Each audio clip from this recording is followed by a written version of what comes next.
मनोज और श्रद्धा यूपीएससी के ऑफिस जाने के लिए तैयार हो गए। मनोज जीवन में पहली बार कोई इंटरव्यू देने जा रहा था। श्रद्धा, मुझे बहुत डर लग रहा है, पता नहीं इंटरव्यू में क्या पूछेंगे, मैं उनका सही जवाब दे पाऊंगा या नहीं। कितने ही टॉपिक छूट गए हैं, मैं उनका रिवीजन भी नहीं कर पाया।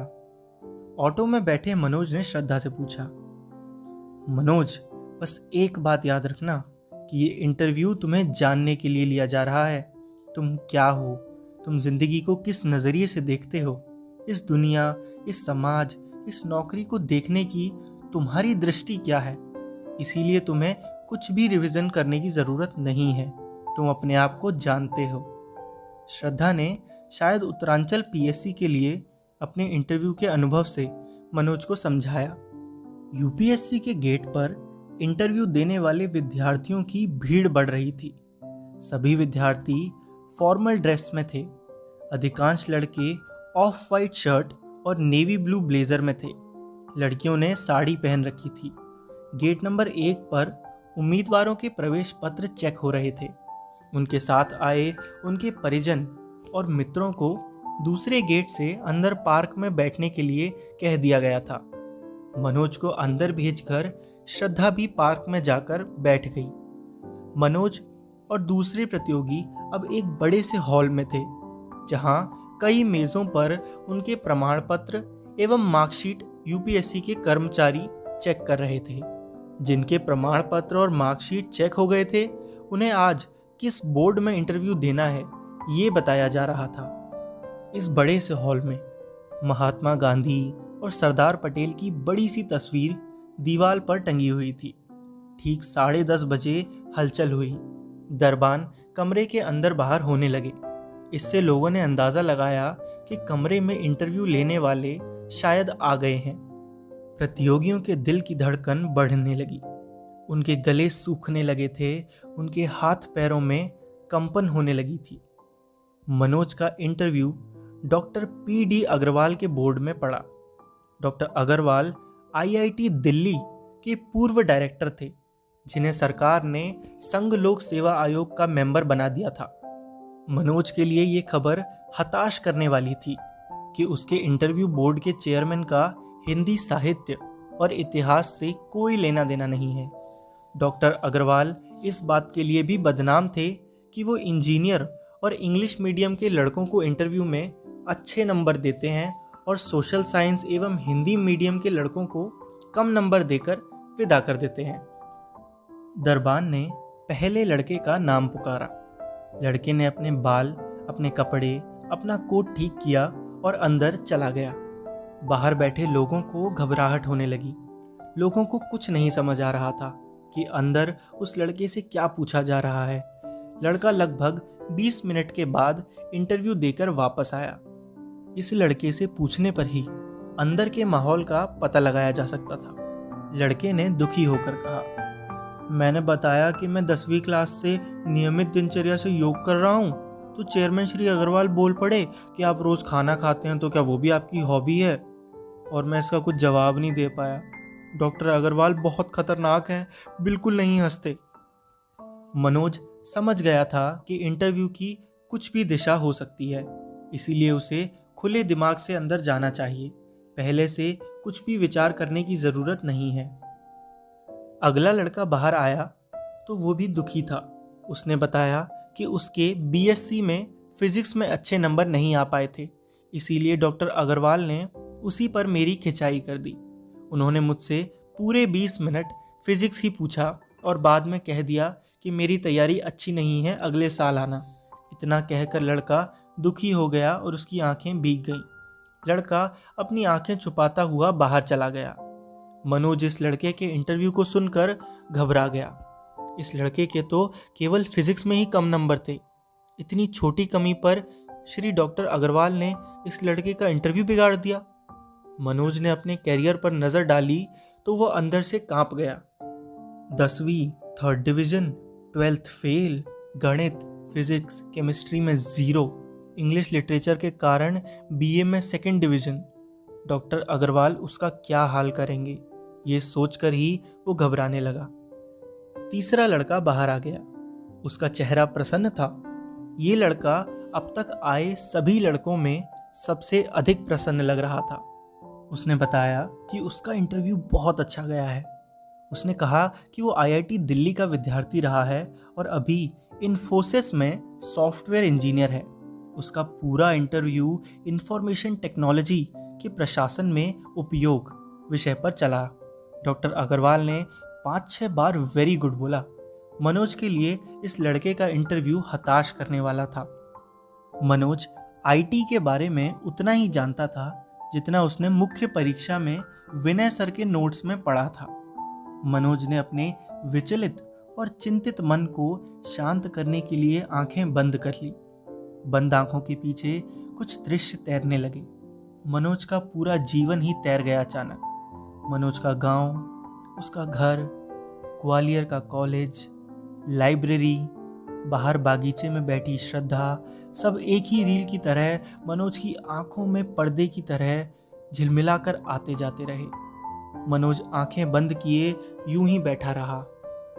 तभी दरवान की आवाज मनोज ने सुनी, मनोज कुमार शर्मा। मनोज उठा। उसने अपने बालों पर हाथ फेरा, अपना चश्मा ठीक किया और दरबान के साथ गेट के पास जाकर खड़ा हो गया। दरबान ने गेट खोला। मनोज ने अंदर प्रवेश किया। बाहर बैठकर कल्पना करने वाला दृश्य अब एकदम सामने था। कमरे में सामने एक बड़ी यू शेप की टेबल थी जिसके पीछे 5 लोग बैठे थे। 4 लोग सूट में थे जबकि एक बुजुर्ग से व्यक्ति धोती कुर्ता पहने बैठे थे। बीच में डॉक्टर अग्रवाल बैठे थे। मनोज ने कमरे में घुसते ही सबसे पहले सभी को नमस्कार किया और अपनी बैठने वाली कुर्सी के पास जाकर खड़ा हो गया। डॉक्टर अग्रवाल ने मनोज को बैठने का इशारा किया तो वो धन्यवाद कहकर बैठ गया। बोर्ड मेंबर के चेहरों पर मुस्कान थी। वो शायद मनोज को रिलैक्स कर रहे थे। शायद वो जानते थे कि प्रतियोगी इस समय बहुत तनाव में होता है, इसीलिए शुरुआती प्रश्न सरल और परिचयात्मक ही पूछे जाते हैं। डॉक्टर अग्रवाल ने मनोज से पूछा, अच्छा मनोज, तुम सिविल सर्विस में क्यों आना चाहते हो? तुम्हें प्रशासन में आने की प्रेरणा कहाँ से मिली? ये प्रश्न सरल था। इस प्रश्न का उत्तर देने के लिए किसी ज्ञान अथवा थ्योरी की आवश्यकता नहीं थी। मनोज ने 4-5 सेकंड सोचा। उसे जौरा के एसडीएम राघवेंद्र सिंह याद आ गए, जिन्होंने उसे प्रशासनिक सेवा जाने के लिए प्रेरित किया था। उसने उत्तर देना प्रारंभ किया। सर, मैं अपने गांव में टेम्पो चलाता था। एक बार मेरा टेम्पो पुलिस ने पकड़ लिया। मैं एसडीएम राघवेंद्र सिंह के पास गया। राघवेंद्र सर की ईमानदारी एवं तुरंत कार्यवाही देखकर मैं बहुत प्रभावित हुआ। तभी से मेरी इच्छा प्रशासनिक अधिकारी बनने की होने लगी। डॉक्टर अग्रवाल मनोज के उत्तर से प्रभावित नहीं हुए। मनोज, इस तरह की कहानी यहाँ आकर हर प्रतियोगी सुनाता है। दरअसल आप सिविल सेवा के माध्यम से समाज में रुतबा और पावर चाहते हैं। सरल या दिखने वाला पहला प्रश्न ही उलझ गया। मनोज को उम्मीद नहीं थी कि उसके जीवन की इस सच्ची घटना को इंटरव्यू बोर्ड में झूठ मानकर खारिज कर दिया जाएगा। झूठ बोलने से दूसरों को प्रभावित करने वाला मनोज आज सच बोलकर भी झूठा माना जा रहा था। उसे समझ नहीं आ रहा था कि वो कैसे अपनी बात का यकीन दिलाए। कौन सच कह रहा है, कौन झूठ कह रहा है, इसे जांचने का कोई यंत्र बोर्ड के पास नहीं था। हनुमान की तरह छाती चीर कर दिखाने की कोई सुविधा इंटरव्यू बोर्ड में भी नहीं थी। मनोज के पास अपनी बात को सही सिद्ध करने का कोई तरीका नहीं था, इसीलिए वो चुप हो गया। डॉक्टर अग्रवाल मनोज को चुप देखकर खुश हो गए। उन्होंने अपने दूसरे साथी से आगे सवाल पूछने का इशारा किया। दूसरा मेंबर, जो मनोज की फाइल पर बहुत देर से नजरें गड़ाए हुए था, उसने फाइल देखते हुए मनोज से पूछा, आपकी बीए में 2nd डिवीजन है, 12th में 2nd डिवीजन है, 10th आपने 3rd डिवीजन से पास की है। आप तो बहुत कमजोर स्टूडेंट रहे हैं। अचानक मेंबर का ध्यान फाइल पर किसी विशेष जगह पर गया। उन्होंने चौंकते हुए मनोज से कहा, आपने 12th 2 साल में किया है, क्यों? वही हुआ जिसका डर था। मनोज के सामने 12th फेल का विषय राक्षस की तरह मुंह फाड़ कर खड़ा हो गया। वो अब उस राक्षस के मुंह में समा जाएगा या बचकर निकल आएगा, उसे नहीं पता था। पर संकट का सामना करने की अपनी आदत को वो भूला नहीं था। सर, मेरे दादाजी उस साल मर गए थे। सर, मुझे परीक्षा के पहले ही दिन चिकन पॉक्स हो गया था। इंटरव्यू बोर्ड में अभी तक उसकी कही गई सच्ची बात को झूठ माना गया था। इसीलिए 12th फेल पर वो अपनी पुरानी आदत के अनुसार ये सब झूठ बोलकर आगे उस संकट से बच सकता था। पर आज उसने सच बोलने का फैसला किया। उसे लगा कि सच ही वो ताकत है जो उसे आज बचा सकती थी। मनोज ने अपनी बात मजबूती से कही। उस साल स्कूल में नकल नहीं हुई थी सर, इसीलिए हिंदी छोड़कर सभी विषयों में फेल हो गया था, और नकल उन्हीं राघवेंद्र सिंह ने रोकी थी जिनसे मैं प्रभावित हुआ था। मनोज को नहीं पता था कि उसका ये जवाब अब आगे क्या रंग दिखाएगा। वो नहीं जानता था कि IAS के इंटरव्यू में अपने आप को 12th फेल बताकर उसे लाभ होगा या वो बर्बाद हो जाएगा। पर उसने भावावेश में भयानक रिस्क ले लिया था। उसे नहीं पता था कि उसके इस जवाब से मेंबर प्रभावित होंगे या उसे आयोग मानते हुए बाहर का रास्ता दिखा देंगे। तकनीकी क्षेत्र के विशेषज्ञ डॉक्टर अग्रवाल ने अपने जीवन में IIT के बेहतरीन स्मार्ट लड़के देखे थे जो अपने करियर में थ्रू आउट फर्स्ट क्लास रहे थे। ऐसे ही लड़कों को वह देश का भविष्य मानते थे। इंग्लिश मीडियम के लड़के ही देश का प्रशासन बेहतर चला सकते हैं, ऐसा डॉक्टर अग्रवाल मानते थे। पर आज उनके सामने एक 12th फेल लड़का बैठा था जो अपने करियर में घिसटते हुए उन तक पहुंचा था। डॉक्टर अग्रवाल मनोज के इस उत्तर से चौंक गए। उन्हें मनोज सिविल सर्विस के लिए एकदम अनफिट लगने लगा। उन्हें उम्मीद नहीं थी कि कोई लड़का इस तरह का जवाब IAS के इंटरव्यू में दे सकता है। अपनी कमजोरी मनोज ने खुद ही डॉक्टर अग्रवाल को सौंप दी थी। डॉक्टर अग्रवाल ने मनोज के दिए हथियार से ही उसका गला रेतना शुरू कर दिया। डॉक्टर अग्रवाल ने मनोज को घूर कर पूछा, आप नकल से 12th पास करना चाहते थे? आज तक ऐसा लड़का हमारे सामने नहीं आया जो ये स्वीकार कर रहा हो कि उसने कभी चीटिंग करके पास होने की कोशिश की हो। पता नहीं कहां से मनोज के भीतर आत्मविश्वास पैदा हो गया था। वो डॉक्टर अग्रवाल के इस व्यवहार से घबराया नहीं, बल्कि उसने डॉक्टर अग्रवाल की आंखों में आंखें डालकर कहा, सर, आप कभी भिंड मुरैना जाइए, वहाँ के स्कूल देखिए, आज भी नकल से बच्चे पास हो रहे हैं वहाँ।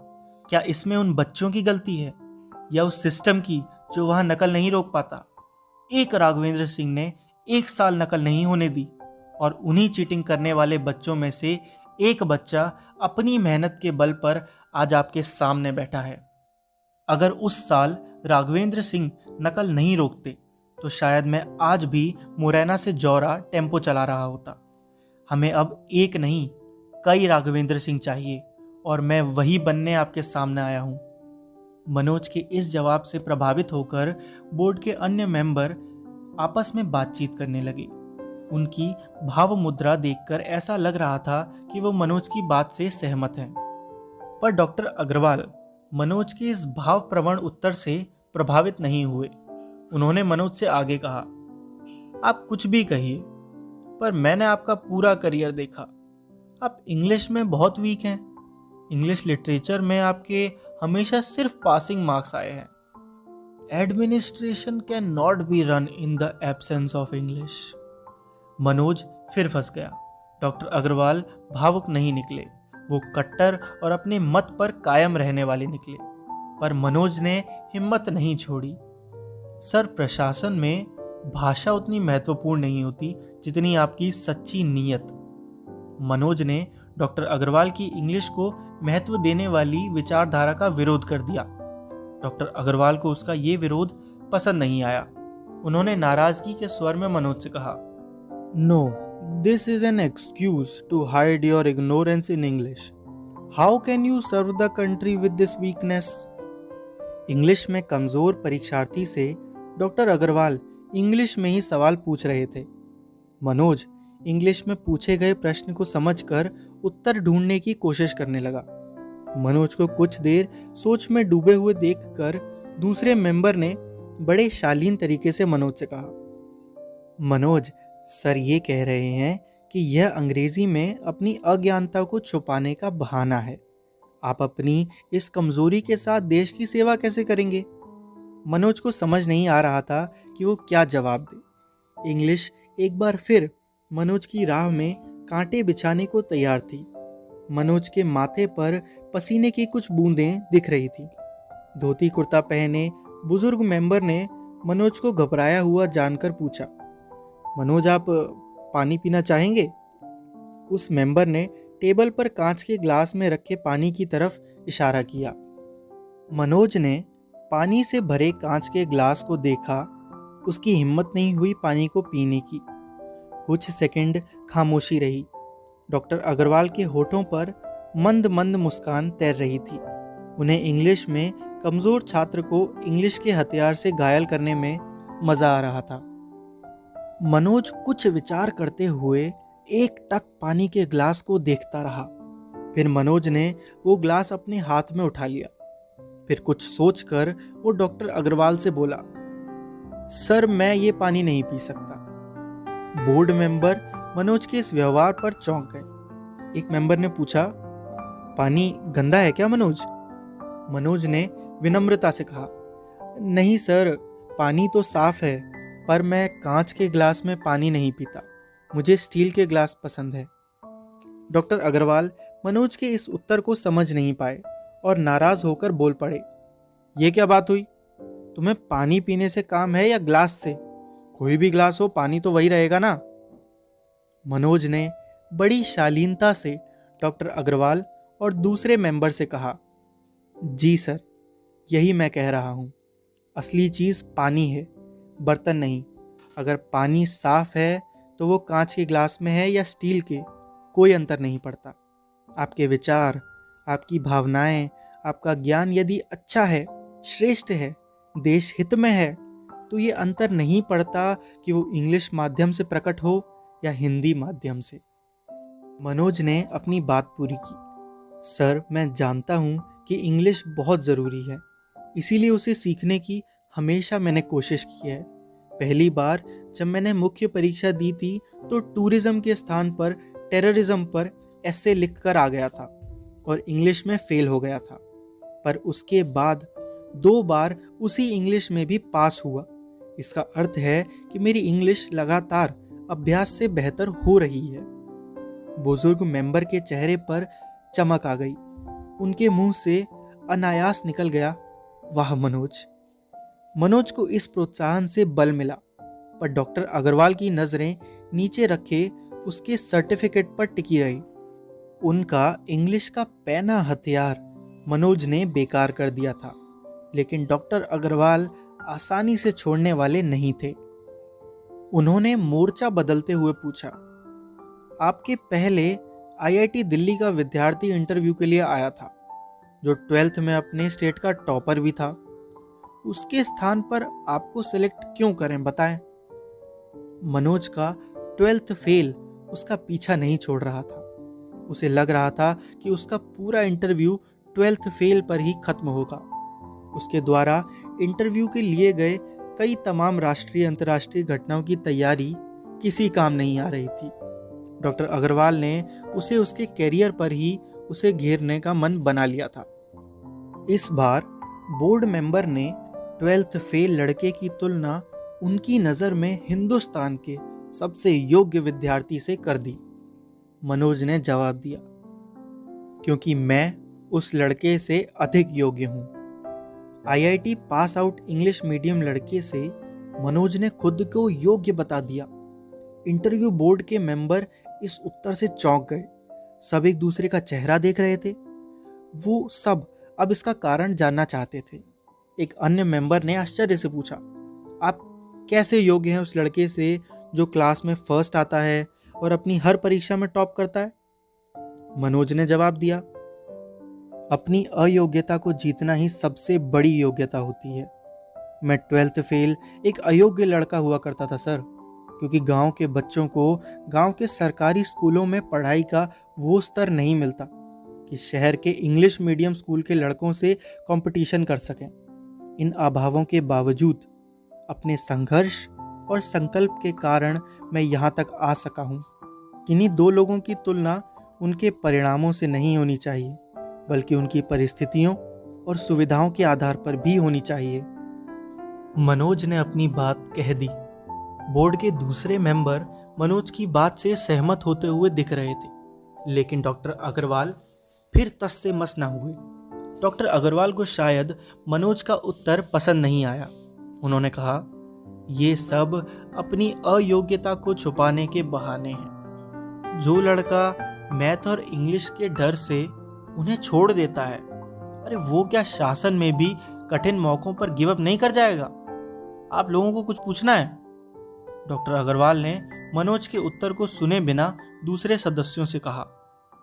एक दूसरे सदस्य ने मनोज से कहा, देखिए आप कुछ भी कहें, पर आपका करियर ग्राफ ये बता रहा है कि आप एक बहुत कमज़ोर विद्यार्थी रहे हैं। मुझे लगता है कि ऐसे कमज़ोर और असफल विद्यार्थी को सिविल सेवा में कोई जगह नहीं होनी चाहिए। सिविल सेवा में शार्प और टैलेंटेड लोग चाहिए। बताइए, हम आप जैसे असफल लड़के को क्यों चुनें? क्योंकि असफलता ज़रूरी है। कोई भी बड़ी सफलता तब तक नहीं मिलती जब तक आप कई बार असफल नहीं होते। इतना कहकर मनोज ने कुछ देर सभी मेंबर को एक नज़र देखा, फिर अपनी बात आगे बढ़ाई। थॉमस अल्वा एडिसन बल्ब बनाने के पहले हजारों बार असफल हुआ। केवल एक सफलता से एडिसन टैलेंटेड नहीं कहलाए, बल्कि असफलताओं की सीढ़ियों पर चढ़ चढ़ कर गिर गिर कर ही वो टैलेंटेड बने। टेंजिंग नार्गे एवरेस्ट को जीतने के पहले 7 बार असफल हुए थे। यदि वो पहली या दूसरी बार असफलता से निराश होकर घर बैठ जाते तो कभी एवरेस्ट फतेह न कर पाते। एपीजे अब्दुल कलाम ने जब पहला भारतीय प्रशिक्षण यान SLV-3 लॉन्च किया तो वह अपनी उड़ान पूरी नहीं कर पाया और कुछ सेकंड बाद ही उसका मलबा समुद्र के गहरे पानी में समा गया। पर इस असफलता से कलाम साहब निराश के गर्त में नहीं डूबे और अगले 2 साल में ही उन्होंने पहला हिंदुस्तानी प्रशिक्षण यान लॉन्च कर दुनिया में हिंदुस्तान का नाम सबसे ऊंचा किया। मनोज ने ग्वालियर की लाइब्रेरी में पढ़ी तमाम किताबों में से उदाहरण देकर अपनी बात को मजबूत बनाया। मनोज के इस जवाब का अग्रवाल पर कोई प्रभाव नहीं पड़ा। उन्होंने मनोज के उत्तर में से ही अपने मतलब का प्रश्न ढूंढ लिया। अच्छा मनोज, बताओ, सैटेलाइट लॉन्च व्हीकल फिजिक्स के किस सिद्धांत पर काम करता है? मनोज को इस तकनीकी के बारे में कुछ नहीं पता था। उसने कहा, सॉरी सर, मुझे नहीं पता। यह तो तुम्हें जानना चाहिए मनोज, डॉक्टर अग्रवाल ने मनोज से कहा। पर डॉक्टर अग्रवाल ने यह नहीं बताया कि मनोज को ये क्यों जानना चाहिए। मनोज चुप रहा। डॉक्टर अग्रवाल बहुत अनुभवी थे। उनके पास हथियारों की कमी नहीं थी। उन्होंने मनोज पर नया हथियार आजमाया। आप हिंदी साहित्य के एक अच्छे लेक्चरर बन सकते हैं, पर जिले का प्रशासन टेक्नोलॉजी में माहिर लोग ही संभालें तो ही देश तरक्की करेगा। मनोज अब तक तकनीकी ज्ञान से लबालब भरे डॉक्टर अग्रवाल को प्रभावित नहीं कर सका था। साहित्य टेक्नोलॉजी के सामने हाथ बांधे खड़ा था। इंग्लिश के बेकार गए हथियार की जगह दूसरा हथियार टेक्नोलॉजी डॉक्टर अग्रवाल ने मनोज पर चलाया। पर मनोज ने हार नहीं मानी। उसने कहा, सर, साहित्य का विद्यार्थी आपके विचार में जिला नहीं चला सकता, पर देश के प्रधानमंत्री इस समय एक साहित्यकार ही हैं। क्या उनकी योग्यता पर भी आपको संदेह है? मनोज ने कमरे में लगी देश के प्रधानमंत्री अटल बिहारी वाजपेयी की तस्वीर की ओर इंगित करते हुए कहा। मनोज ने ग्वालियर के MLB कॉलेज के अपने सीनियर और भारत के प्रधानमंत्री को अपने पक्ष में खड़ा कर दिया। उसका जवाब सुनकर बोर्ड के दूसरे सदस्य हतप्रभ रह गए। ऐसा उत्तर उन्होंने इसके पहले कभी भी किसी इंटरव्यू में नहीं सुना था। डॉक्टर अग्रवाल भी भारत के प्रधानमंत्री को मनोज के समर्थन में खड़ा देखकर कुछ देर के लिए हिल गए। उन्होंने दूसरे मेंबर से प्रश्न पूछने के लिए कहा। उस मेंबर ने मनोज से पूछा, मनोज, कल्पना करो यदि तुम किसी शहर के पुलिस कमिश्नर हो, कुछ आतंकवादी तुम्हारे शहर पर हमला करते हैं, बताओ तुम्हारी क्या रणनीति होगी। मनोज ने कुछ देर सोचकर इस काल्पनिक प्रश्न का जवाब दिया। मैं हमेशा कुछ बुलेट प्रूफ गाड़ियां शहर के मुख्य स्थलों पर तैनात करूंगा, जिसमें आतंकवाद विरोधी दस्ते के जवान तैनात होंगे। ये तुरंत कार्यवाही करेंगे। यदि किसी स्थल पर हमला होता है तो उसी जगह पर उन आतंकवादियों को उलझाए रखूंगा, जिससे वो शहर के दूसरी जगह न जा सकें। घायलों को तुरंत अस्पताल पर पहुंचाऊंगा। काल्पनिक प्रश्न का काल्पनिक जवाब सुनकर मेंबर ने मनोज से कहा, वेरी गुड मनोज। मनोज का जवाब समाप्त होते ही डॉक्टर अग्रवाल ने मनोज से कह दिया, मनोज अब तुम जा सकते हो, धन्यवाद। मनोज धन्यवाद देकर अपनी सीट से उठा और दरवाजे की तरफ जाने के लिए पलटा ही था कि बुजुर्ग मेंबर ने उसे रोका और पूछा, तुम्हारा ये कौन सा अटेम्प्ट है मनोज? मनोज ने खड़े खड़े बोर्ड की तरफ देखकर उत्तर दिया, लास्ट अटेम्प्ट है सर। डॉक्टर अग्रवाल को समझ नहीं आ रहा था कि ये मेंबर इस तरह मनोज को रोककर सवाल क्यों पूछ रहे हैं। बुजुर्ग मेंबर ने मनोज से कहा, यदि इस बार भी आपका सिलेक्शन नहीं हुआ तो आप क्या करेंगे? स्वामी विवेकानंद का यह वाक्य हमेशा मुझे प्रेरणा देता है, उठो, जागो और अपने लक्ष्य की प्राप्ति तक मत रुको। मैं अपने लक्ष्य की प्राप्ति तक नहीं रुकूंगा। मनोज को विवेकानंद केंद्र में बिताए दिन याद आ गए। उसने विवेकानंद को याद करते हुए बुजुर्ग मेंबर को जवाब दिया। बुजुर्ग मेंबर को उसका जवाब सुनकर आश्चर्य हुआ। इसी आश्चर्य से उन्होंने मनोज से पूछा, क्या लक्ष्य है तुम्हारा? क्या आईएएस आईपीएस बनना तुम्हारा लक्ष्य नहीं है? आईएएस आईपीएस, शिक्षक, लाइब्रेरियन, ऑटो चलाना, ये सब जिंदगी के लक्ष्य नहीं हो सकते, होने भी नहीं चाहिए। ये आपके लक्ष्य प्राप्ति के साधन मात्र हैं। ये तो रास्ते हैं जिन पर चलकर वास्तविक लक्ष्य प्राप्त किया जाता है। वास्तविक लक्ष्य है इस देश की ईमानदारी से सेवा करना, फिर चाहे आईपीएस बना जाए या शिक्षक। अपनी बात पूरी करके मनोज शांत खड़ा हो गया। बोर्ड के सभी मेंबर चुप थे। बुजुर्ग मेंबर ने मुस्कुराकर मनोज को जाने के लिए कह दिया। मनोज सबको नमस्कार करके बाहर निकल गया। गेट पर श्रद्धा मनोज का इंतजार कर रही थी। श्रद्धा ने घबराते हुए पूछा, कैसा गया इंटरव्यू? मैं तो बहुत घबरा रही थी। गांव का एक 12th फेल इंग्लिश में कमजोर लड़का जैसा इंटरव्यू दे सकता था दे दिया। अब यदि इन लोगों के मेरी उपयोगिता महसूस होगी तो मुझे चुन लिया जाएगा, अन्यथा कुछ और करेंगे, मनोज ने जवाब दिया।